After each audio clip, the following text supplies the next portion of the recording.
Hola, mi nombre es Ramón Vélez y te invito a que veas mis videos en donde te mostraré las ideas e inventos que he estado acumulando a lo largo de los años. Te espero. ¿Qué tal, amigos? Vamos a seguir un poco con el tema Ara San Juan, ¿sí? Vamos a hablar un poco de, como ya digamos, la mentira de la batería que explota y eso ya pasó y ya quedó ampliamente demostrado que no es así como decían y como nos querían vender, que una batería podía explotar con una fuerza de 3 kilotones, una cosa así, una barbaridad increíble, no tiene gollete por ningún lado. Y entonces ahora están cambiando digamos, la estrategia comunicacional y le están echando la culpa a la soldadura. La soldadura, ¿por qué? Porque el submarino fue abierto al medio, se reparó el interior, se cambiaron máquinas y qué sé yo, y se volvió a unir. Para hacer ese corte había que usar una máquina que cortaba en forma pareja, pero no se usó esa máquina, se usó soplete. Ahora vamos a hablar un poco más del asunto. Bien. ¿Cuál es la forma perfecta de hacer un submarino? La forma mejor de hacer un submarino es esta que está acá. Es una esfera. ¿Qué propiedad tiene la esfera? La esfera tiene muchas propiedades. Ya hemos hablado bastante de las propiedades gravitacionales, por ejemplo, de la esfera. Y tiene otras tantas propiedades, pero hoy vamos a hablar de una que es la que se trata de la figura geométrica que mejor resiste la compresión. Si uno la presiona de cualquier lado, el material solamente puede escapar hacia adentro, y como hacia adentro no puede escapar, aún una capa delgada de un material poco resistente puede resistir un montón de presión. La condición que se requiere para esto es que el material sea homogéneo, es decir, que se comprima de igual de manera por todos lados. Bien, bien. Vemos acá un diseño de un submarino que es prácticamente vidrio. A mí me parece que es una especie de acrílico, pero vamos a suponer que es, no sé, vidrio o acrílico es lo mismo, ¿sí? Para los fines de esta aplicación es igual. Bien, ¿qué tiene? Tiene una esfera, lo más, digamos, sin orificios posibles. Necesita uno sí o sí, que es la escotilla, por donde entra la gente. Pero yo calculo que todo lo demás se realiza a través de una conexión remota. Es decir, se maneja a través del vidrio sin, ya sea por optocopladores o ya sea por ondas de radio, wifi o lo que sea. Y no requiere otra cosa. La idea es que la esfera en su exterior sea lo más homogénea posible para evitar justamente este problema de lo que estamos hablando. Bien, todo lo que está por afuera es flotadores, motores, baterías, hélices, controles, cables, qué sé yo, de todo, ¿sí?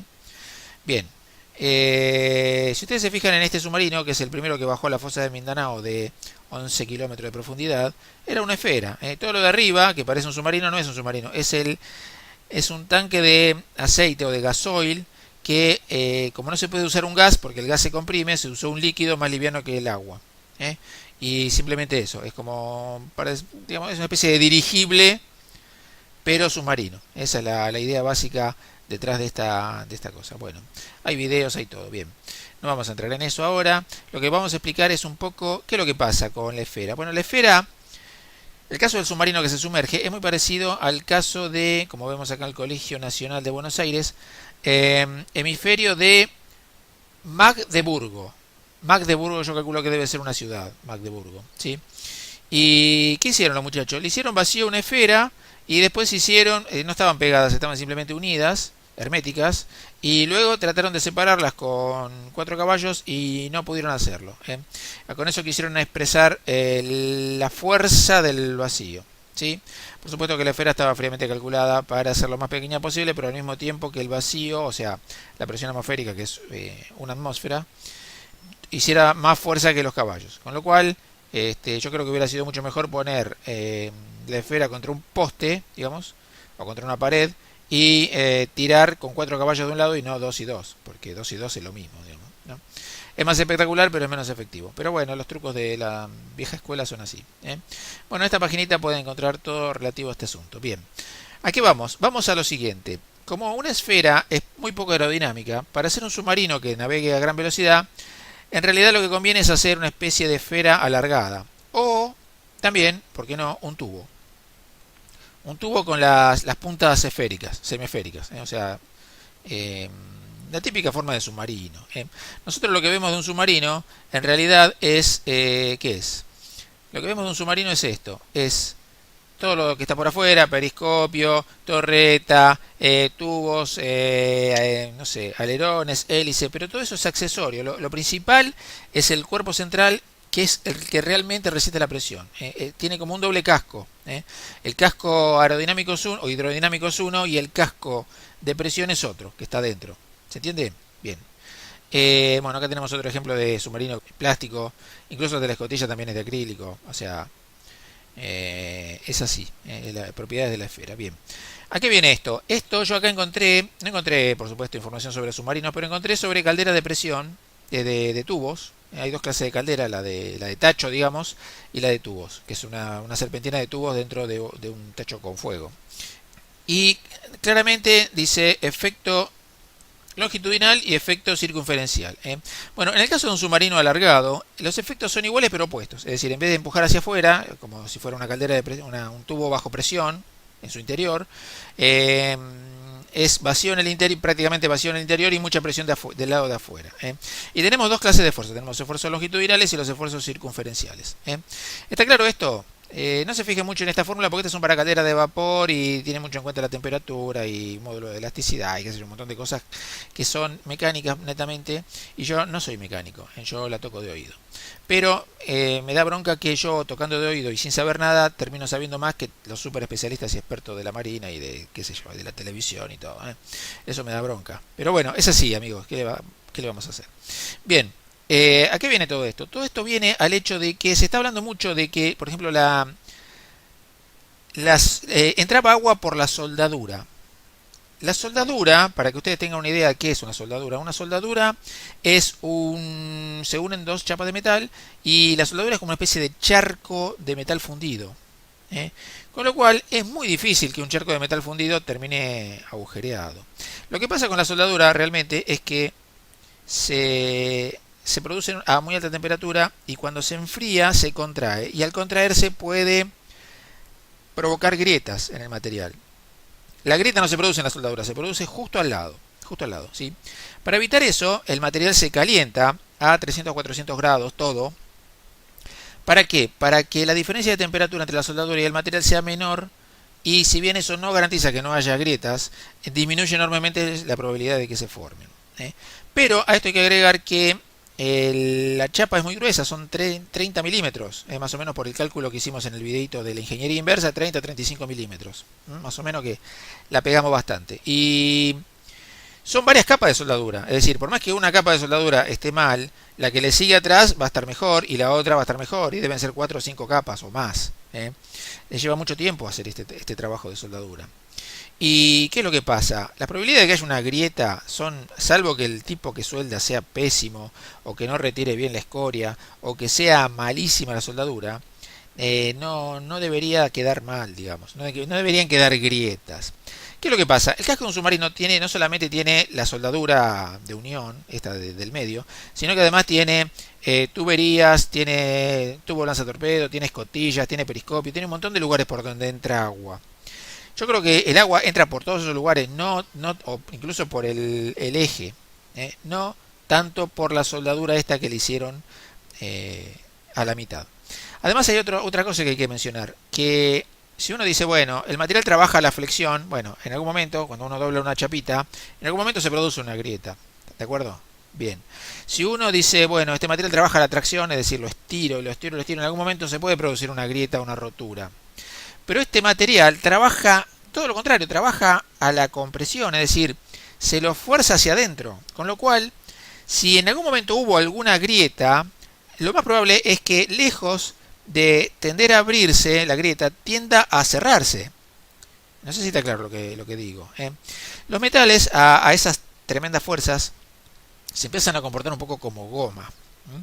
Lo que debe haber pasado, lo que pudo haber pasado es que al no ser la soldadura de un ancho estándar, porque fue cortado con soplete, a menos que hayan tomado la precaución de después de cortarlo con soplete a pasarle una especie de torno, digamos, por decirlo de una forma bruta, que rectifique el corte, por decirlo de una forma así tonta, digamos, ¿no?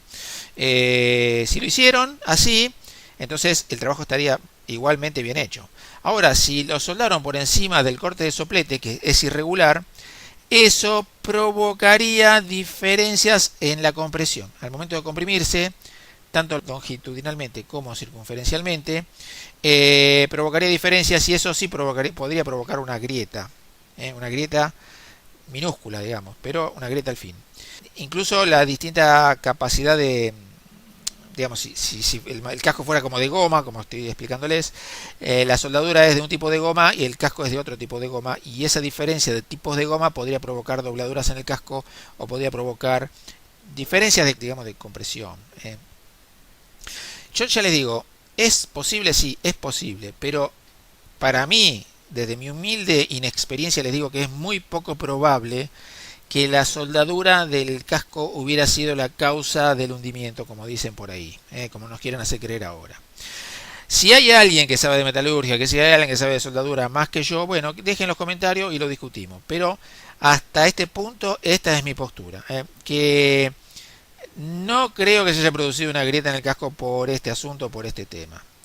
No sé, la verdad que es un tema muy difícil porque hay muy pocos especialistas que saben de este asunto, muy pocos.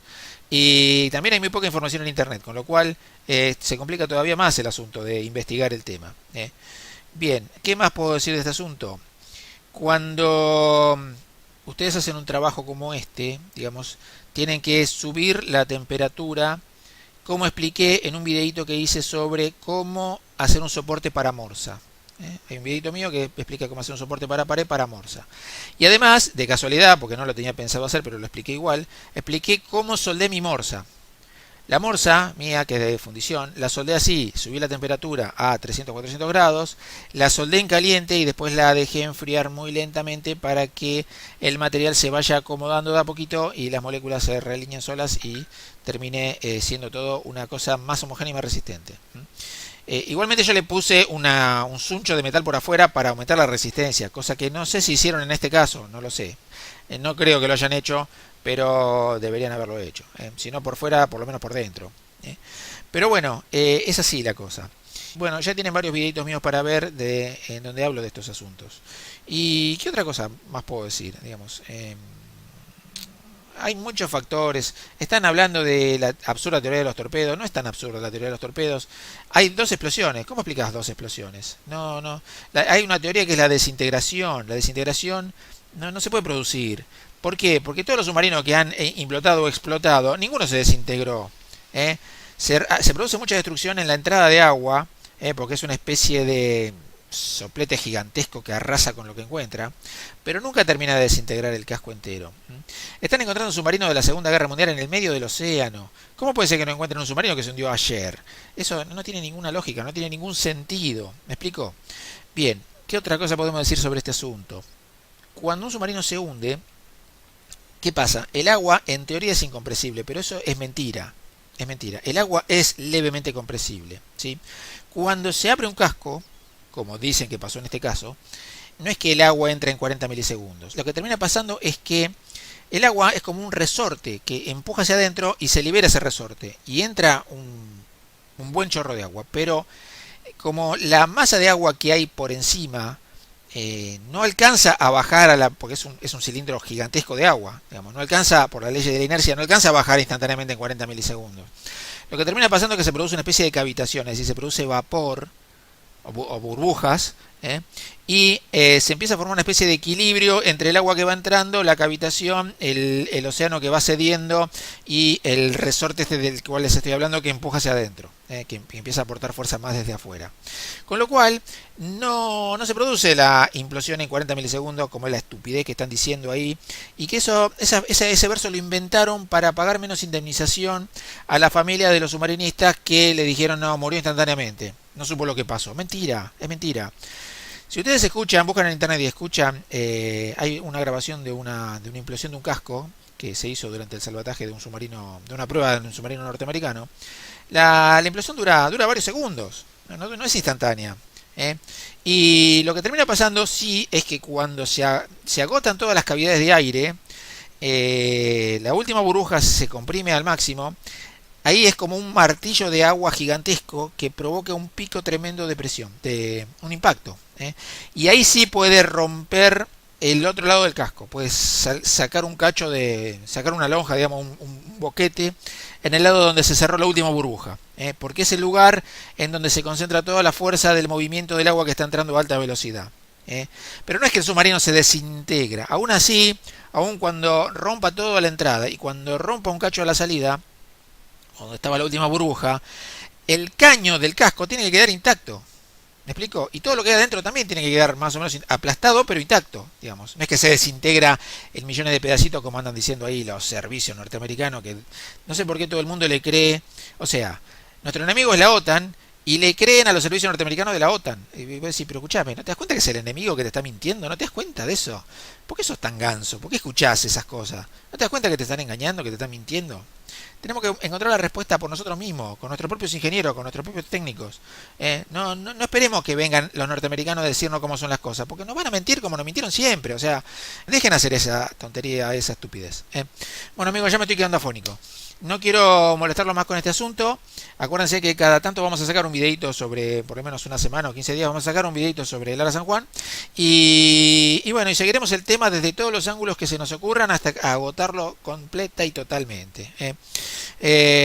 También, antes o después, vamos a hablar un poco de las baterías, que ya para terminar el tema, porque ya no da para más, pero para cerrarlo definitivamente. Y bueno, y espero que les haya gustado. No olviden darle like, suscribirse, compartir, comentar, darle a la campanita y nos vemos la próxima con alguna otra explicación científico-tecnológica respecto a cómo nos miente el imperio. Les mando un fuerte abrazo a todos.